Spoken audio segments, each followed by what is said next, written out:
Okay class, now let's start first chapter number 6 of NCERT of social science. Okay, so that is the earth, our habitat.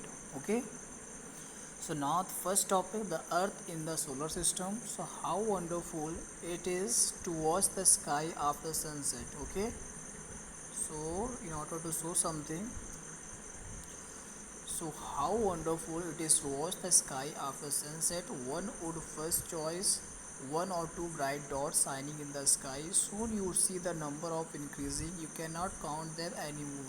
Okay, the whole sky is filled with a tiny shining object. Some are bright, other dim. It seems as if the sky is studded with the diamonds. They studded मतलब उनको diamond से सजाया गया हो. They all appears to be twinkling, but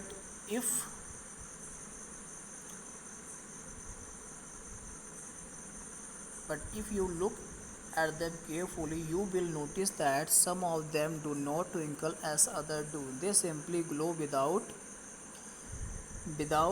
any flicker, just as the moon shines. Let's do. You will need torch sheet. Okay, place the torch in the center for the example to explain you what is the light, how it is shining. Okay, so place the torch in the center of the paper with its glass from this touching the paper. Okay, now draw a circle around the torch and perforate the paper with the needle within the circle area. Now place the perforated circle apart from the paper and the glass and the glass parts.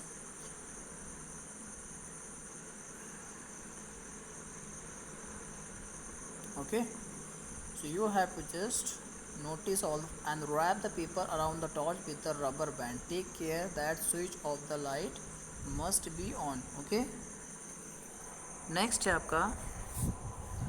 In a dark room, stand at some distance facing a plain wall. Switch off all the other light. Now flash the torch light on the wall. You will see the numerous dots of the light on the wall like star signs in the night. Okay, तो basic example है. अगर आप लोग इसको try करेंगे, एक torch लीजिए, torch पे पेपर की सीट लीजिए, सीट पे कुछ डॉट्स आप मेंशन कर दीजिए नीडल से. ओके, उसे अच्छे से रैप करिए टॉर्च की लाइट के ऊपर सामने से, एंड उसको आप एक अंधेरे कमरे में टॉर्च ऑन करेंगे. आप देखेंगे आपको दीवार पे बड़े बहुत सारे डॉट लाइट के साथ नज़र आएंगे, जैसे कि स्टार आपको स्काई में साइन करता नज़र आता है. Basically how stars will shine that is demonstrated by it. Okay, switch on all the lights in the room. All dots of light will be almost invisible. अगर आप उसी रूम में लाइट ऑन कर देंगे तो उसके बाद देखेंगे जितने भी डॉट्स हैं वो आपको इनविजिबल यानी दिखाई देना बंद हो जाएंगे. You may now compare the situation with what happened to the bright object of the night after sky sun rises in the morning. तो सेम आप इसको ऑब्जर्व कर सकते हैं. जबकि रात में आपको स्टार्स नज़र आते हैं, लेकिन जब डे टाइम आपका आता है तो सारे सन साइन में, सारे मॉर्निंग में सारे स्टार्स आपको नज़र नहीं आते हैं. ओके, तो इसे आप कंपेयर कर सकते हैं. Now along with this bright object, you may also see the moon on most of the days. It may however appear at different times, in different shapes and in different position. You can see the full moon only once in about a month's time. It is a full moon night for Purnima. Okay, तो full moon night को क्या बोलते हैं? पूर्णिमा बोलते हैं, यानी पूर्णिमा, पूरा moon. A fortnight later you cannot see it all. It is a new moon night or Amavasya.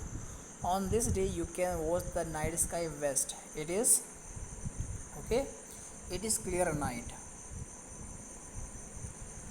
Do you wonder why can't we see the moons and all those bright tiny objects during daytime?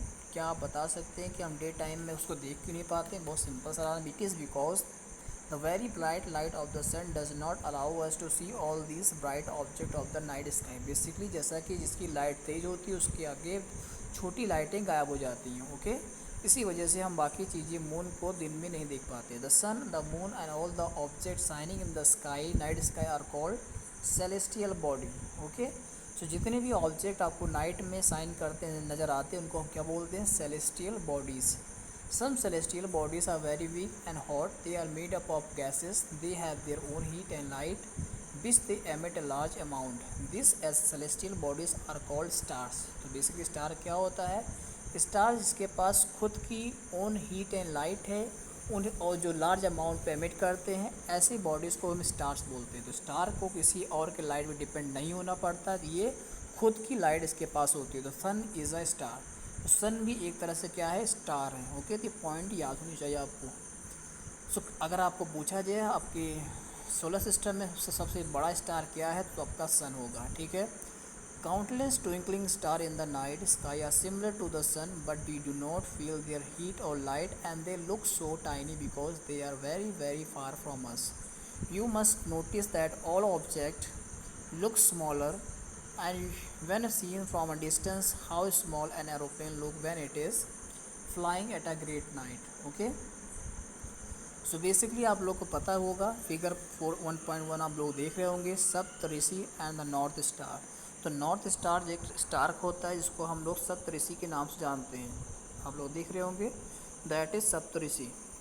So while watching the night sky, you may notice various patterns formed by different groups of stars. So these are called constellation. Ursa Major and Big Bears is one of them. तो जैसे कि हम लोगों ने कभी sky में देखा होगा, आपको कुछ पैटर्न बनेगा, जैसे कि यहाँ पे देखते हैं, अगर इनको लाइन को आप जोड़ना स्टार्ट करेंगे तो कुछ ऐसा पैटर्न बन जाता है। ठीक है। तो बियर टाइप का कुछ बनने लगता है, तो इसको हम बोलते हैं कॉन्स्टलेशन। ठीक है। कॉन्स्टलेशन होता है ग्रुप ऑफ स्टार्स के थ्रू कोई पैटर्न फॉर्म करना, उसको बोलते हैं हम कॉन्स्टलेशन। उसमें से आपका Ursa Major, big bear is one of them. One of the most easily recognizable constellation is the safe Saptarishi, और उसमें से सबसे जो हम लोग बेसिकली रिकॉग्नाइज कर लेते हैं उसमें से एक सप्तऋषि, सप्त मीन्स 7 ऋषि मतलब सीख, 7 ऋषियों को जो संघ से बनता है उसको बोलते हैं Saptarishi constellation. It is the group of 7 star that forms a part of Ursa Major constellation. Ask someone elder in your family और neighbourhood to show you more stars, planets and constellation in the sky. In ancient time, people used to determine direction during the night with the help of star. अब जैसे कि ancient time में तो campos हम लोग use करते हैं, लोग कैसे अपने डायरेक्शन हेल्प, किस तरह से डायरेक्शन फाइंड आउट करते हैं, तो बेसिकली स्टार की हेल्प से वो लोग डायरेक्शन फाइंड आउट करते हैं, तो whether which side is north, which side is south and which side is east और west. Okay. So the north star indicates the north direction. जो नॉर्थ स्टार उसमें उसको हमें क्या बताता था, north direction. It is called the polar star. तो north star को पोलर स्टार भी बोलते हैं। Okay. It always remain in the same position in the sky. We can locate the position of the pole star with the help of the Saptarishi. तो Saptarishi constellation के help से हम pole star को indicate कर सकते हैं। You will notice that if an imaginary line is drawn joining the pointer stars and extended further, it will point to the pole star. Some celestial bodies do not have their own heat and light, they are lit by the light of the stars. Such bodies are called planet. Okay? जैसा कि हमने star पढ़ा था, star में क्या था, वो celestial body थी जिसके पास खुद की हीट एंड लाइट था, बट कुछ सेलेस्टियल बॉडी ऐसी भी हैं जिनके पास अपनी हीट और लाइट नहीं होती, उनको हम बोलते हैं planets. Okay.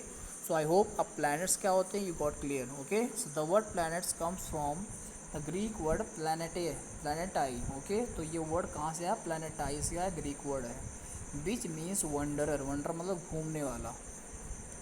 The earth on which we live is a planet, it gets all its heats and light from the sun. तो हमारा जो हम जिस प्लानट पर रहते हैं वो अर्थ है, और इसे हीट एंड लाइट कहाँ से मिलती है, सन से। Which is our nearest star? If we look at the earth from the great distance, say the moon, it will appear to be shining just as the moon. The moon that we see in the sky is a satellite, and जो moon हम लोग sky में देखते हैं actual में एक satellite है अर्थ की, उसको हम नेचुरल सैटेलाइट बोलते हैं। It is a companion of our earth and moves around it. Like our earth, there were 7 other planets that get heat and light from the sun. Some of them have their moon too. हमारी अर्थ planet की तरह कुछ 7 planets और भी हैं जो अपनी heat और लाइट हमें अर्थ सन से लेते हैं, और उनके भी पास अपने मून्स यानी नेचुरल सैटेलाइट हैं। Okay. Now come to see interesting fact. Jupiter, Saturn, Uranus have ring around them. Ring मतलब इनके प्लैनेट, अब जैसे बेसिकली आपका प्लैनेट है तो इनके चारों तरफ रिंग्स बनी हुई हैं। तो ये इंटरेस्टिंग फैक्ट है, ऐसा क्यों। So these are belt of small debris this rings में बी। तो डेब्रिस जानते हैं आप लोग, जो कहते हैं स्पेस का कचरा या कूड़ा, उसको बोलते हैं डेब्रिस। तो दीज रिंग्स में be seen from the earth with the help of powerful telescope. तो इन्हें दिखता कैसे हमें, ये हम पावरफुल टेलीस्कोप की यूज़ से हम इसे देख सकते हैं। ओके। सो नेक्स्ट हमारा है द सोलर सिस्टम, तो we discuss that topic in next video.